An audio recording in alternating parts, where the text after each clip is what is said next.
let's pay a visit to Mark's True Crime Corner. This is not a good neighborhood. I'm scared. Now, here's your host, Mark Thompson.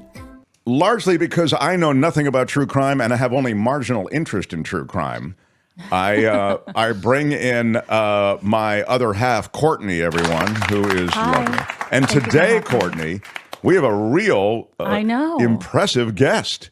This is a true crime author. He's also a Bay Area kid, which I really like. This show was born in the Bay Area, Doug. I don't know if you're aware of that. But Doug Kari, everybody. We were a KGO radio show that moved to YouTube, Doug. So you are, well, you're connected to us, whether you realize it or not, because we feel very connected to the Bay Area. And I know you know, your education. I think you went to, did you go to Cal or something? I thought that was what I read in your bio.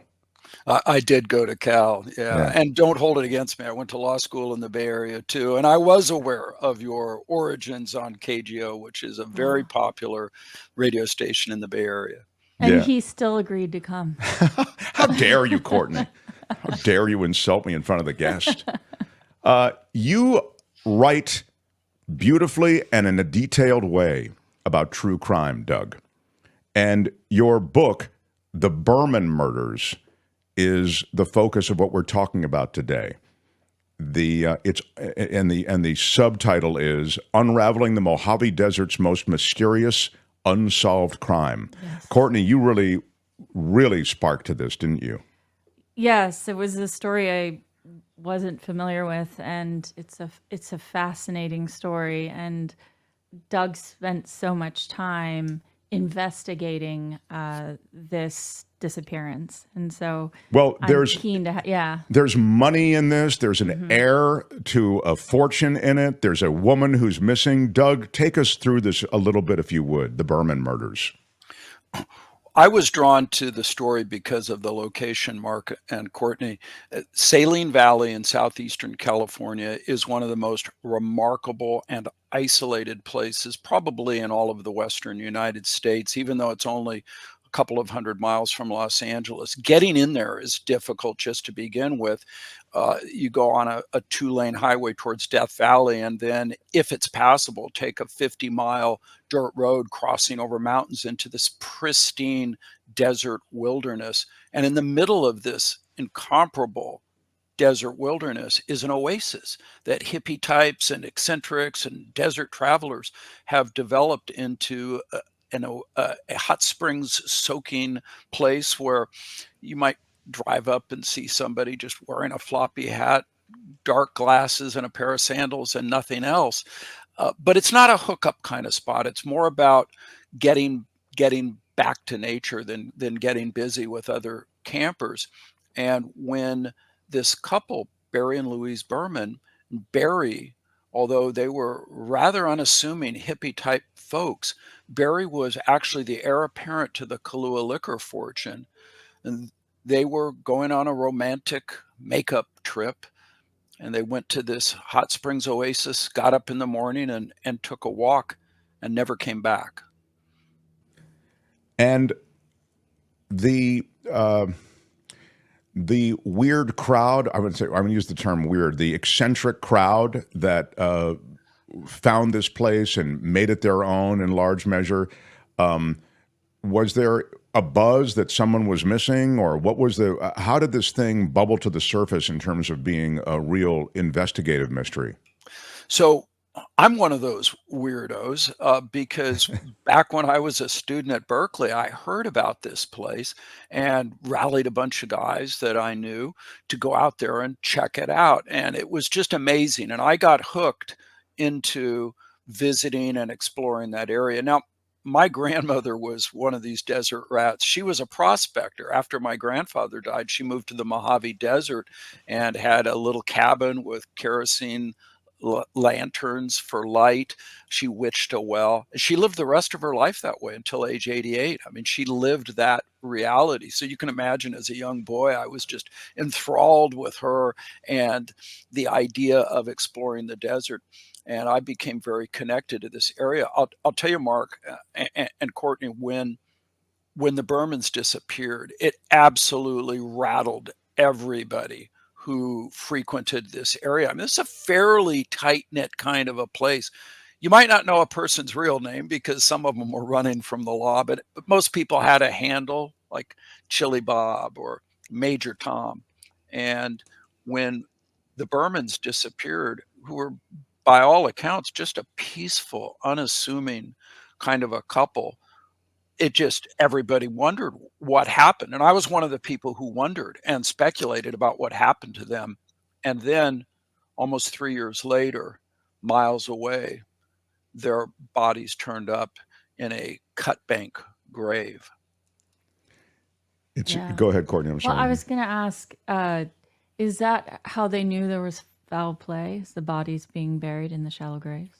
Foul play became a premise pretty early on in the case, Courtney, because it's difficult for two people to just vanish off the face of the earth. Now, this isn't a wooded area like the Appalachia Trail or something. This is an area where it's pretty wide open, and the search for them, especially because of who Barry's father was just massive. There was largest search in Inyo County history, and in addition, there was a private search. There were aerial assets brought to bear. I'm talking Stockton National Guard, the CHP, the Naval Base in Ridgecrest, California. All these helicopters, fixed wing aircraft came in, and then searchers from surrounding counties, Mono County, Inyo County, etc., coming in to scour the landscape, and not a trace turned up. So pretty early on, the Inyo County Sheriff's Department started thinking, this isn't right. Something doesn't seem right here. It's likely that this is foul play. And when their bodies were found, that absolutely cemented it. It's interesting to me, Doug, maybe you can tell me, with all of those assets in play that you just described, how is it that their bodies are missing for so long? It's a good question.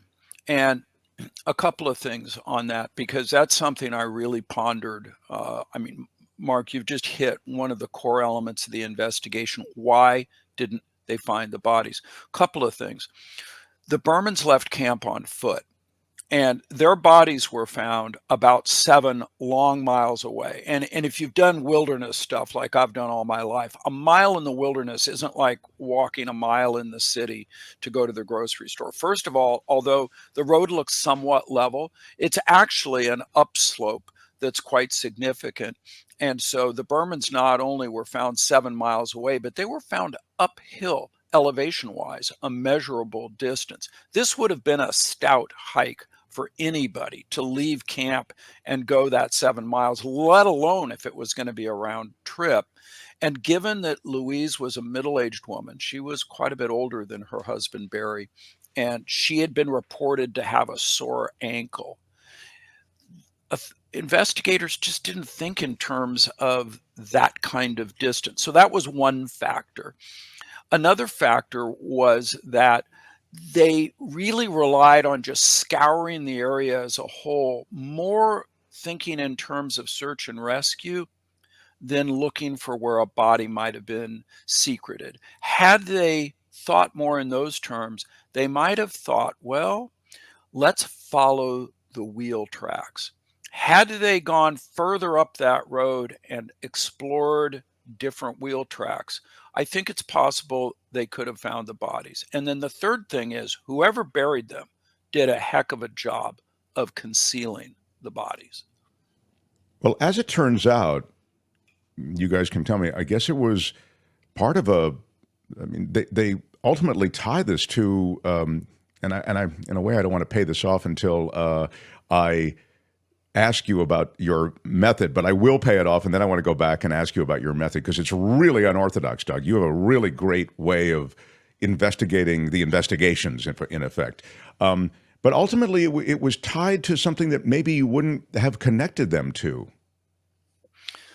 So very early on, investigators were puzzled because there aren't that many people that go into this area where these hot springs are that I described. And there's one main area of hot springs called the Lower Warm Springs, and that's pretty much the social scene.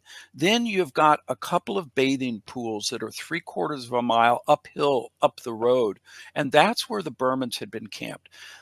only a few people would normally go up to that camp at that time of year. And the people who go up there tend to be more back to nature types. And so it was pretty easy to kind of look around and say, well, who are the people that are likely suspects? And there was one guy who was traveling alone and had been seen driving his little pickup truck up the same road where the Burmans went that morning on a morning hike. And the question arose, well, what's his story? We need to talk to him and eliminate him as a suspect. But the circumstantial evidence against him just grew from there. How did they find that guy in the pickup? What a story. Investigators had no idea who he was. They only knew his first name was Mike, and they had heard that he might be in the military. He was a military man, young fellow traveling alone. There was a deputy, Leon Boyer, with the Inyo County Sheriff's Office. Wasn't formally assigned to the case, but it just really stuck in his craw. He's a part-time deputy, a rancher, one of those just down-to-earth kind of guys. And he felt strongly that something wasn't right about this camper. And he was determined to find him. So he started taking vacations into Saline Valley. And he actually made a composite drawing based on what witnesses had said about a description of this camper. And he was ultimately able to identify him. And investigators then went and questioned him. What a almost literary detail that there's one guy who it just sticks in his craw. I mean, it's like you've seen it a million times in film and you've read it a million times in various books about any kind of wrongdoing. There's one, it just doesn't make sense. There's something going on here. And then that guy determined, I mean, what extraordinary work he did to, produce this composite drawing and ultimately, nail this suspect. And so what do we find out? So when investigators start looking into this fellow, and by the way, his driver's license photo and even later photos of him are just remarkable likenesses compared to the composite drawing that Leon Boyer did. It's amazing work. So they ran his information, of course, and what they found out was that indeed he was in the military. He was a captain, actually, in the U.S. Marine Corps, stationed at a logistics base in Barstow. So investigators decided, listen, let's spring an interview on him. We're not going to tell anybody we're coming. We will coordinate with Naval Investigative Service, and we'll go out there and see what he has to say. Will he talk to us? Will he answer questions? This was about 10 months after the Burmans disappeared. At that point, no bodies had been found. It was still a missing person case. He was a possible suspect. They were thinking maybe foul play, but they didn't know. He might have some innocent explanation. Who knows? Maybe he could shed light. Maybe he had seen him hiking into an isolated area and, somehow their remains had been overlooked by searchers. Who knows? So they go to the logistics base. They sit down in a conference room with a tape recorder, and the commanding general, because it turns out that Michael Pepe, the suspect, is actually the adjunct to the commanding general. He gets sent in and told some people want to talk to him. They identify themselves as investigators, and he could have lawyered up, but he doesn't. Instead, he sits down. They click on the tape recorder and they start asking questions. And what's revealed is, again, this connection that there's a lot here. I mean, we're just kind of skipping it. It's such a detailed and rich story, isn't it, Courtney? Yes. But what's revealed is a connection that one wouldn't imagine. So later, after they're unable to develop enough evidence to charge him, he ends up retiring from the Marine Corps, moving to Cambodia, using his Marine Corps retirement money, renting a beautiful villa in this impoverished country, and setting up shop as a trafficker in young women for his own personal enjoyment. When I say young women, I don't really mean women. I mean children aged 9 to 12 years old that he was bringing in not just as slaves to his own prurient desires, but literally to torture. And in my view, looking back as an investigative journalist, thinking, well, what kind of a person might have committed that crime back in Saline Valley? The investigators at the time thought, we think it was probably some sort of sexual deviant. Well, here you've got one. Wow. Wow. And indeed, there's kinkiness all over the place in this story, as it turns out. Even as you began to investigate and reveal details, you speak to those who are close to investigators and find out some details that kind of fall into that category. Well, there were so many twists and turns in the case, but one of the twists that was, again, just a remarkable example of poor judgment, the lead ICE investigator, because ICE, Immigrations and Customs Enforcement, enforces laws and investigates trafficking overseas. What he was doing in this villa in Cambodia, even though it's a corrupt country where they tend to turn a blind eye to that kind of thing, what he was doing was so extreme, so off the charts, that both the Cambodian government and ICE got involved. And he got brought back to the United States to be tried under federal charges. And when that happened, it turned out that right during the trial, the lead ICE investigator started having an affair with the interpreter, one of the interpreters, who's supposed to be unbiased, in an unbiased manner, interpreting the testimony of the children. The judge was furious, and this prompted a huge investigation as they looked to see, oh my gosh, was she spinning the testimony in favor of the government because she was sleeping with the lead investigator? I mean, just wild. You can't make this stuff up. Yeah, it really is wild. And how, when you're talking to all of these people, you get to, you really have some revelations here that you got, in your conversations.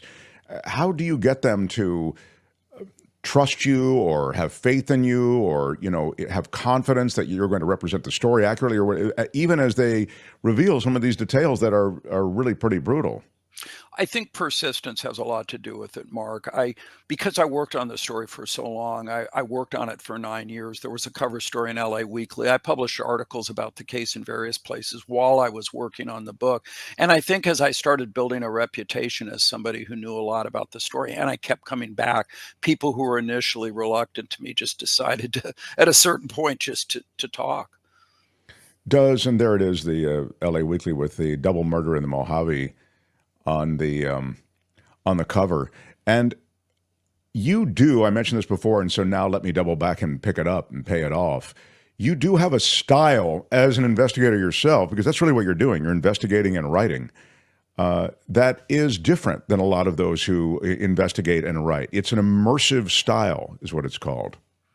That's true. And it's because I feel that there's an unoccupied niche in true crime. I mean, there's a lot of good work. I don't want to claim I'm the only one who does this, but I really believe there's room in true crime for people who go into great depth and who offer detail. I want to tell a good story, but I also want it to be a rigorously told story in the sense that it's backed by research into every possible angle, to the point when I went to look for the gravesite, and it took me a couple of visits into this remote area. I'm just getting there.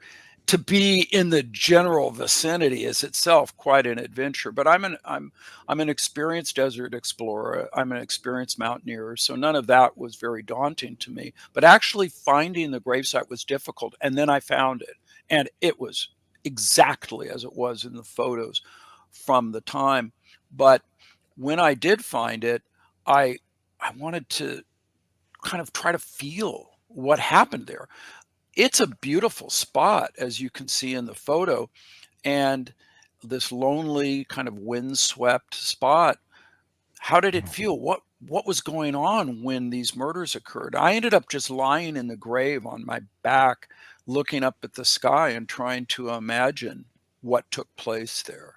I mean, it gives me chills just to think of that somebody who's, again, so immersed, to use the word again, in this investigation as you write about it, actually was lying in the graves that were the last resting place of these two people. There are questions that are showing up in the chat I'm just seeing, one of which is related to, it's always about the money somehow, the Kahlua heir, who ultimately, and again, this is a fortune and lived in Beverly Hills, etc., who ultimately, what happened to that money is what's being asked. Do you know the answer to that question? I do, and that's such a great question because to me, it underscored the tragedy of this case. Barry was the only child of Jules and Ruth Burman, and when he died, it just devastated the parents. Barry was so different from his dad. His dad was this mega deal maker, and Barry was the disciple of a Punjabi guru. He lived a simple life. He was a craftsman who crafted iron with his hands. His father didn't understand him, and he didn't understand his father, yet there was this love between them. And when he was murdered, it just devastated the father and mother, absolutely devastated them. And this massive fortune that they had built just sort of goes away. I mean, listen, it went to good purposes. It went to various charities. He had a big collection of artwork. Now and then something comes up for auction. Things just kind of went away.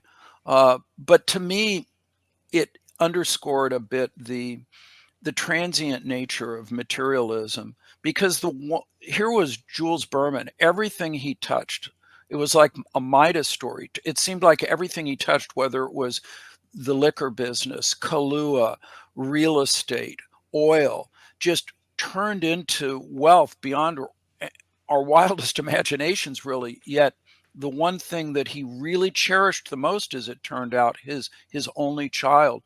When his only child left, he was really just died a shattered man, and the wealth just went back into the universe. Yeah. It's an extraordinary thing, and an incredibly extraordinary tale from, as we finish up with you, Doug, from start to finish. How long did the whole thing take? They went missing in 86, wasn't it? 86 is when they went missing. I didn't start digging into the case until 2014. I was aware of it at the time, but I didn't start really looking at it like I'm going to get into this story until 2014. And then off and on, I spent 9 years on the case. It was a tough project. It was hard getting information, and it was a very challenging case. Just the physical location where they disappeared, it's tough to get to. Everything about the case was difficult. It took me a long time, but in the end, I got some really interesting information, and I'll tickle you a little bit, including some jailhouse informants, including a cellmate of the chief suspect. So a lot of things in the book about the case against him, but I have to also, in fairness, say he's never been charged. He's never been arrested. The case remains wide open in the eyes of the Inyo County Sheriff's Office. Even though you, to be clear, feel that all the breadcrumbs lead to him. I do. I went into it with an open mind. I thought maybe investigators got it wrong. I would have been happy to prove that they got it wrong. But in fact, the evidence leads in the direction of Pepe as being the perpetrator. And I present the theories, present the case. Readers are free to make their own conclusion. Again, the man's never been charged. And in fact, the district attorney felt, despite all the evidence that was developed, that he just didn't have enough to pursue a verdict beyond a reasonable doubt. Again, the book is The Berman Murders, Doug Kari's true crime investigation and description. And he's a brilliant investigator and writer. So what a ride this is, The Berman Murders. I mean, there is so much here. And as you say, it's twist and turn city, unraveling the Mojave Desert's most mysterious unsolved crime. You begin to see why it was unsolved for so long. In our conversation, Doug, I think you've brought some of that to life, and I'm looking forward to. A bunch of people in the chat are saying they can't wait to get the book. So I'm looking forward to seeing you continue to tell this story that you work so hard investigating. And Courtney, thank you for bringing Doug around today. Oh, well, thank you. It was a really interesting story, and it was really nice to meet Doug and hear about his process. I hope I didn't. Do you have any outstanding questions? No, that I I've- mean, I'm actually really impressed. Yeah. And you're So, tough to impress on true crime. Yeah. And I have a generally unimpressed. Yeah, she's generally unimpressed by everything, Doug. I mean, not just true Perspective. crime. But no, it was really thoughtful questions. So and it was really nice to hear from Doug about the story and his journey through it. So Great it's stuff. available. I think it ships tomorrow, right? So The official release date is tomorrow. That's right. I love it. It's well. That's terrific. We're part of the launch. That makes me feel even better. Well, good. Doug, this is a regular segment, and this is your beat, true crime. Please come visit again. Good luck with the book, The Berman Murders. Thank you, Mark. Thank you, Courtney. thank Doug you. Kari, everybody. That's True Crime Corner for today. True Crime Corner, only on the Mark Thompson Show. Hi, it's Mark, and I thought that was great. Hit the notification bell. You'll know whenever there's a new video being dropped, and please subscribe to our channel to help us save the universe.